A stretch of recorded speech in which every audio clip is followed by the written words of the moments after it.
Sinigaw ko na lang para pag nag-edit tayo mamaya isi-sync na lang natin yung pitch na yon, yung mataas na boses na yon, para madali tayo makapag-match ng video ng 7 ko tsaka yung GoPro. Di masyadong maraming customer ngayon, ngayong Lunes, kakaunti, pero ayos lang. Nakapag-prepare naman tayo ng ano, ng mga Daytona switch natin. Tapos ayan, matagumpay na rin yung Raider natin, Raider FI. Meron na tayong plug and play na Daytona switch para sa Raider FI, yung pang kaliwa, yung may headlight, may horn, may signal light. Tapos meron na rin siyang passing. Okay na siya, goods na siya. May testing na natin kanina, nakakuha na rin yung order sa atin. Kaya ayan, happy na rin ako kasi komplikado talaga yung Raider. Komplikado siya gawin, hindi siya ganun kadali. Kaya kung sa mga naghahanap dyan na naka Raider FI, dito lang muna tayo sa variant na to. Raider FI lang muna yung gagawin natin. Yung ibang mga Raider, titingnan ko kung kaparehas lang siya nung system, nung switching. Kasi wala komplikado, magulo ang switching ng Suzuki. Magulo talaga siya. Magulo siya para sa mga kagaya ko na hindi naman maalam talaga. Hindi naman maalam sa electrical ng Suzuki. Pero yung sa mga nakakaalam ng flow ng electrical ng Suzuki, madali lang yan sa kanila. Yung sa akin, nahirapan ako. Kaya ito, yung nagawa ko ngayon, masaya na ako dyan na nakapag-develop tayo ng 100% plug and play na Daytona switch para sa Raider FI. Okay? Yung mga natin, yung mga tawag nito, yung mga dati ng switch, ADB 150, ADB 160 version 1, ADB 160 version 2. Tapos ano pa ba? Yung ADB 160 version 2 pala. Tapos yung road sync, in-house lang yung magagawa natin nun. Hindi pa tayo makakapag-cater ng plug and play kasi wala pang available na standard socket para sa ADB 160 version 2. So yun yung problem ko ngayon. Nakapagkabit na ako nung Daytona switch na pang ADB 160 version 2. Ito lately lang. Pero kinuha ko pa rin yung standard socket niya, yung stock na socket ng ADB.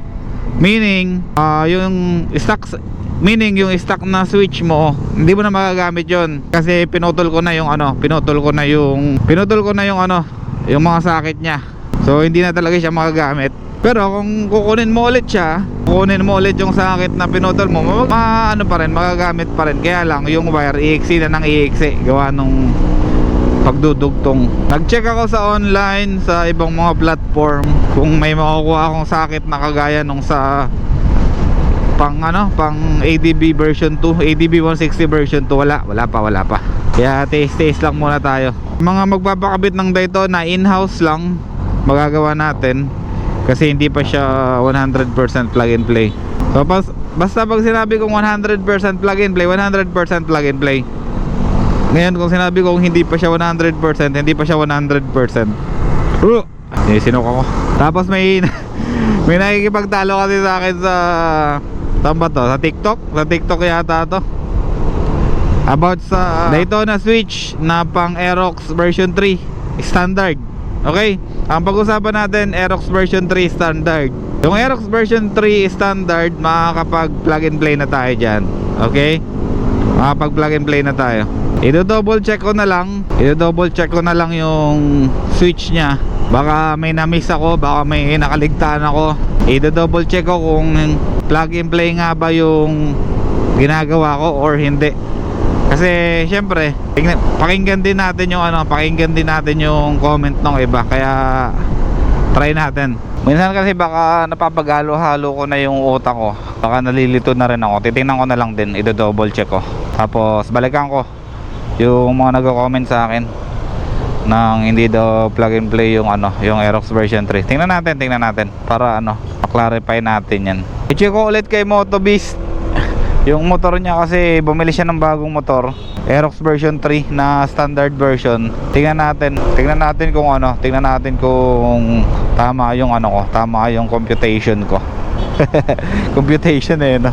Yung sa mga gusto naman ng Ayoto switch, may available naman tayo sa shop na Ayoto.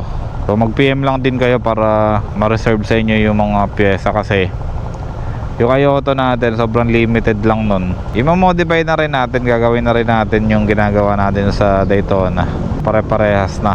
Kaya lang yung price nun, yung item malayo yung presyo niya, malayo yung pinagkaiba. Yung Ayoto kasi taka Daytona medyo malayo yung price range niya. Pero pagdating kasi sa amin, yung sa modification tsaka sa mga materials na ginagamit, same lang naman. So ang mangyayari nun, same lang yung magiging labor cost tsaka material cost ng Ayoto tsaka Daytona. So mas mura-mura lang ng konti yung Ayoto. Pero sa quality and dun sa texture nya, mas maganda pa rin talaga yung ano, mas maganda pa rin talaga yung Daytona. Ako, kung mapapansin nyo, hindi pa ako naglalagay ng switch kasi bilad na bilad yung motor ko sa labas. Ngayon, inaantay namin na ma-open namin yung kabilang shop. Yung dito sa may gilid natin, sa 'di ba itong existing shop natin, meron tayong kinukuhang pwesto dito sa malapit. Walking distance lang. Ayun, medyo makakaparada tayo ng maganda doon. Maisisilong natin yung motor natin. Makakapag-focus ulit tayo sa pag-aasikaso ng motor natin, yung bang mapapaganda na natin ulit to kasi ngayon, hindi ko muna inaasikaso kasi init, ulan. Nababasa dun sa labas, nakaalikabukan. So sayang lang.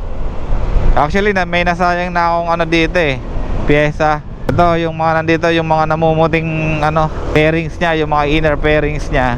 Nagpalit na ako before. Tapos, ayun, ganun pa rin yung nangyayari sa motor. Nauulan na, naaarawan. Talagang bilad na bilad talaga.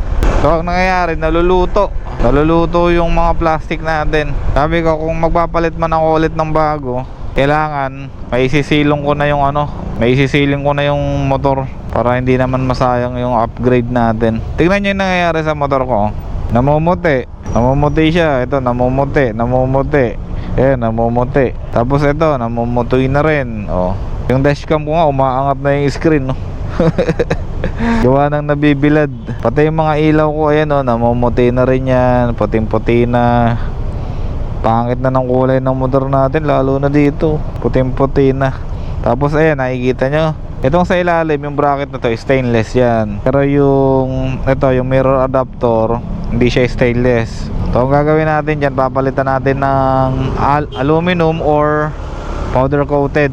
Papakita ko na lang sa inyo yung mabibili ko na pamalit dyan. Pero papalitan ko na yan kasi ang pangit na pangit na ng itsura niya Pero yun nga, antayin ko muna na meron tayong mapagpwestohan ng motor natin na maganda. Yung tipong di naman masasayang yung upgrade natin. Gagastos ulit tayo sa motor tapos hindi nga tayo na tutumbay, hindi nga tayo nasisemplang. Pero yung motor naman natin, kawawa naman sa arawan. Arawan, ulanan. Saka na lang natin ayusin ulit to.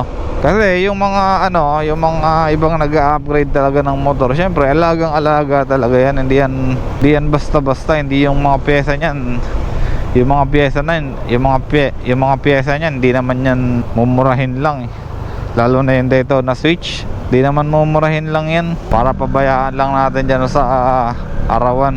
Actually, gusto kong ipakita sa inyo yung Daytona switch natin kasi ang ganda ng modification talaga natin dun Ang ganda ng pagkaka-modified natin dun. Ang linis. Tapos naka-braids pa yun. Naka-nylon braids pa. Maganda talaga yung pagkaka-modify natin. Compare natin dun sa stock na Daytona. Yung original yung original na itsura niya. Kahit nga yung sa mga Honda Click, Aerox NMAX, nakatago naman yung mga wear nun. Pinapaganda pa rin natin para talagang kahit pa paano. Actually hindi kahit pa paano, para mapaganda talaga natin yung natin, yung gawa natin. Kahit hindi man siya nakikita, kahit hindi man nakalabas yung wear niya, kailangan maganda pa rin. Lalo na tong ADB, di ba? Nakalabas yung wear. Exposed talaga, kaya dapat pagandahin talaga natin. Okay? So ayun, see you sa next vlog natin. Ride safe sa inyong lahat. Nandito na ako kay Cheryl My Loves. Nandito na ako sa tagpuan namin. Tagpuan. Dito na ako sa Garnet. Waiting na lang ng pasahero. Bye bye guys. Ride safe sa inyong lahat. Kita-kita tayo sa next video natin.